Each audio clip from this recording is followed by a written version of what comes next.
नमस्कार सर, मेरा नाम राजू है। आज का टॉपिक है एक ही फंड में दो फोलियो हो जाए तो क्या दिक्कत है, क्या करना चाहिए। जब आप स्टेटमेंट लेने जाएंगे ना, एक से ज़्यादा अगर फोलियो है, मेरे केस में मेरे पास सैकड़ों फोलियो हो गया, छोटा छोटा करके 100 200 500 करके काफ़ी सारा फोलियो हो गया। फंड एक ही है, निपॉन ग्रोथ फंड या एसबीआई स्मॉल कैप, और फोलियो बहुत ज़्यादा हो गया। तो जब भी स्टेटमेंट लेने जाते थे ना, प्रिंट मिलता ही नहीं था कि हर फोलियो में जा करके उनको प्रिंट करना पड़ता है। तो कभी भी मुझे मिला ही नहीं। तो ज़्यादा अगर फोलियो है तो उसको ज़रूर से मर्ज करने का ऑप्शन दे सकते हैं। फॉर्म मिलता है कि इस फोलियो को इस फोलियो से मर्ज कर दीजिए। अगर 10 फोलियो है, 10 फोलियो ऊपर लिखा, सभी को इस एक फोलियो से मर्ज करना है। एक स्कीम के लिए, एक फंड का नाम के लिए एक फोलियो होना चाहिए। ज़्यादा है तो मर्ज कर देना चाहिए। एक बार जब मर्ज हो जाएगा तो प्रिंट करेंगे तो एक साथ जितना भी आपने पैसा लगाया है, जितना भी ट्रांजेक्शन किया है अलग अलग डेट में, वो सारा एक प्रिंट में आ जाएगा। तो जरूर से एक फंड का एक फोलियो होना चाहिए। काफ़ी सारे ऐसे ऐप हैं कि एसआईपी को भी हर बार न्यू फोलियो जनरेट कर देते हैं। वो एसआईपी जो हर महीने 5-5 हजार का जा रहा है, उसको हर बार वन टाइम में वो इन्वेस्ट करते हैं और नया नया फोलियो जनरेट कर देते हैं। फोलियो जनरेट करने से एमपी के वेबसाइट पे जाता है कि हमने इतना फोलियो जनरेट किया, तो लगता है कि हमने इतना नंबर ऑफ इन्वेस्टर बना दिया। ऐसा नहीं है। एक ही व्यक्ति का 100 फोलियो हो जाए तो 100 इन्वेस्टर नहीं हुआ, वो फोलियो के हिसाब से सोच लेते हैं कि इतना इन्वेस्टर हो गया। पर या फिर जो भी करते होंगे अंदर, फोलियो क्यों इतना जनरेट करवाते हैं, क्या मिलता है इसमें, मुझे नहीं समझ में आता है।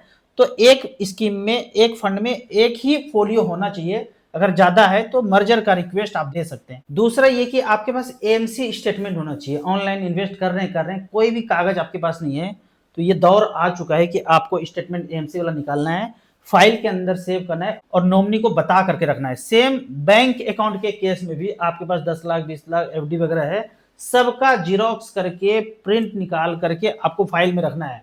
ऑनलाइन पे नहीं चलने देना है। ऑनलाइन अगर सर्वर खराब हुआ और सब कुछ चला गया तो आप प्रूफ नहीं कर पाएंगे कि ये सब आपका है, संपत्ति था और आपने इलेक्ट्रॉनिक फॉर्म में जमा करके रखा था। प्रिंट करके फाइल में लगा करके रखना है। लेटेस्ट आप ये दोनों चीज निकाल के रख लीजिए। कैसा एएमसी स्टेटमेंट होता है, ये जैसे मेरा जो है एक्सिस स्मॉल कैप है, इसमें एसआईपी जा रहा था, अभी एसआईपी स्टॉप हो गया है, लेकिन इसमें जो वैल्यू है, करंट वैल्यू अभी 33 लाख रुपया है। तो ये स्टेटमेंट, एएमसी स्टेटमेंट आपके पास जरूर एक होना चाहिए। अलग अलग फंड में इन्वेस्टेड हैं, सबका एएमसी स्टेटमेंट आप फाइल में करके रखना है। मैं क्यों फिजिकल स्टेटमेंट रखने के लिए बोल रहा हूँ, इसके लिए बहुत पीछे जाना पड़ेगा। जब ईस्टइंडिया.com हुआ करता था और जब वो छोड़ के जाने लगा तो एक व्यवस्था बनाया बैंक का, उसमें इसने 5 करोड़ रुपया लगाया। 5 करोड़ रुपया लगा करके चला गया। 5 करोड़ का सोना इन्वेस्ट किया, उस समय सोना ही चलता था। पर जब रोकड़े पे कागज पे आया तो उसने इतना 41 लाख करोड़ छाप लिया। फिर जब धीरे धीरे विकास हुआ, टेक्नोलॉजी में आए, तो 560 लाख करोड़ का डिजिट बना दिया। और वो डिजिट मास्टर कंप्यूटर से बनता है 7 समंदर पार।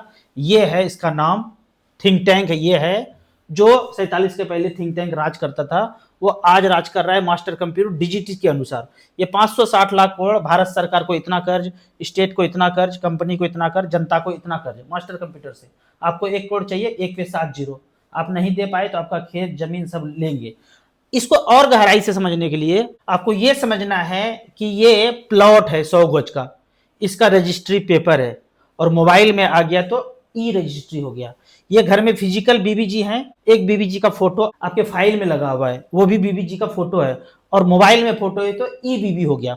उसी तरह जब ये कागज का जन्म नहीं हुआ था, उसके पहले सोने के सिक्के को 10 रुपया बोलते थे। ये रुपया था, ये 10 रुपये का नोट है, और ये ई रुपया है। तीनों में मूल बात क्या होना चाहिए, ये रुपया होना चाहिए। इन तीनों में मूल बात क्या होना चाहिए, बीबीजी तो घर में होनी चाहिए।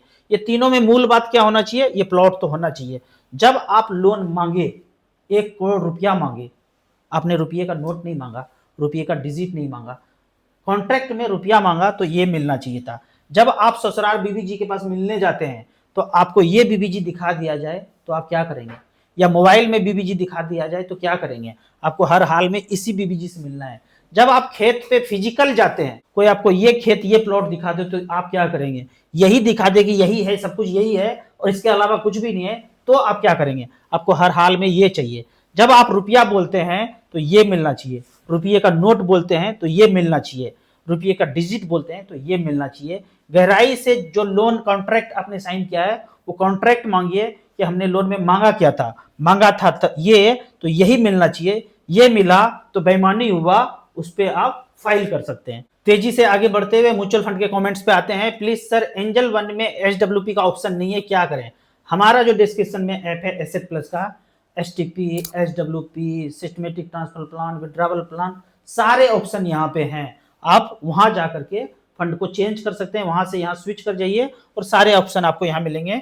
ऐप का कोई लाइफ टाइम चार्ज नहीं है। मेरा एक्सिस मिड कैप में एसआईपी 2022 से 24 तक कंटिन्यू रहा, फिर बाद में स्टॉप कर दिया, उसी में अभी होल्ड है। तो चेंज कर दूं, यहां से आप चेंज करके धीरे धीरे साल भर में मिड कैप से स्मॉल कैप में स्विच कर जाइए एसटीपी के through, systematic transfer plan.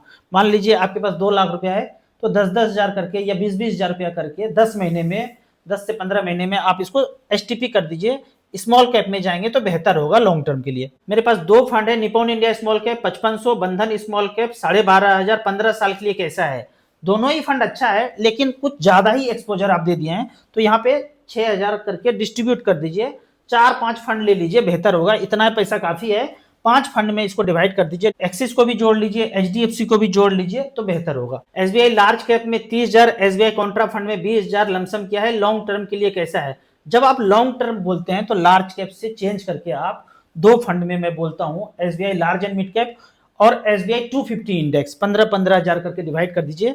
Contra वाला ठीक है, इसमें बने रहिए, इसको आप 2 फंड में ट्रांसफर कर सकते हैं, स्प्लिट कर सकते हैं। जब आप लॉन्ग टर्म बोल रहे हैं कि 15 साल से ऊपर छोड़ सकते हैं, तो जरूर से थोड़ा ज्यादा रिस्क लेना चाहिए। मेरी बेटी के लिए एसबीआई मैग्नम चिल्ड्रन फंड कैसा है? अच्छा नहीं है। यदि आप 15 साल से ऊपर रख रहे हैं, बच्चे आपके छोटे हैं, तो आपको जरूर SBI small cap, SBI 250 index fund, SBI multi cap और फ्लेक्सी कैप में जाना चाहिए।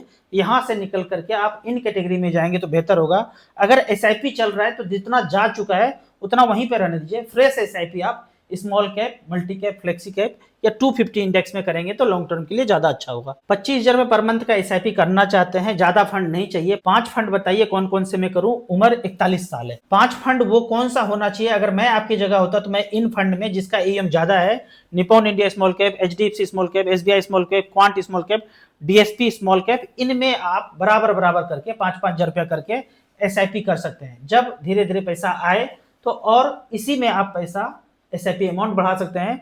और पैसा आए जिंदगी में तो बीच बीच में टॉपअप भी इस फंड में कर सकते हैं। इसको आप डाइवर्सिफाई करके, एईएम में हमेशा सेलेक्ट करता हूं, जिसका एईएम ज्यादा है वहां जाना है, ना कि आपको परसेंटेज को देखना है। एज आपका 41 ठीक ठाक है, 12-15 साल इन्वेस्ट करेंगे। यदि 10 साल भी इन्वेस्ट करते हैं एग्रेसिवली तो अच्छा खासा वेल्थ क्रिएट यहाँ पे हो जाएगा। म्यूचुअल फंड एडवाइजर बनने के लिए क्या करना पड़ेगा? म्यूचुअल फंड एडवाइजर बनने के लिए एक ही शर्त है, चाहे आप 10वां पास हैं, 11वां 12वां, एजुकेशन से ज्यादा नहीं है। हाँ, 10वां पास अगर हैं तो एमफी का एक एग्जाम होता है, एमफी का एग्जाम देंगे, NSM 5A। वो एग्जाम पास करने के बाद डिस्क्रिप्शन में जो लिंक है वहां जाके आप जुड़ सकते हैं और वहां से आप म्यूचुअल फंड का काम कर सकते हैं। जब आप म्यूचुअल फंड का एग्जाम पास कर लेते हैं, ARN ले लेते हैं, उसके बाद यहाँ 3 नंबर मेन्यू में जाकर के आप डिस्क्रिप्शन में एसेट प्लस के साथ जुड़ के काम कर सकते हैं। जो लोग पहले से ARN होल्डर हैं, ऑनलाइन बेहतर काम करना चाहते हैं, तो यहाँ पे आके आप जुड़ सकते हैं, जो पहले से ऑलरेडी ARN होल्डर हैं। आपको इसी तरह म्यूचुअल फंड के बारे में और कुछ जानना है, इन्वेस्टमेंट के बारे में जानना है, तो इस नंबर पर मुझे व्हाट्सअप कर सकते हैं। अभी तक म्यूचुअल फंड एसआईपी शुरू नहीं किया है तो 500 रुपए का एसआईपी आप एसबीआई स्मॉल कैप से शुरू कर सकते हैं। धीरे धीरे समझ बढ़े, फिर आप ज्यादा पैसा आप एसआईपी में इन्वेस्ट कीजिए। आपको याद दिला दूं, मैं एक MP registered mutual fund distributor हूं। आप इसी तरह से कमेंट सेक्शन में क्वेश्चन पूछते रहिए। वीडियो अच्छा लगे तो लाइक एंड शेयर करें। Thank you so much.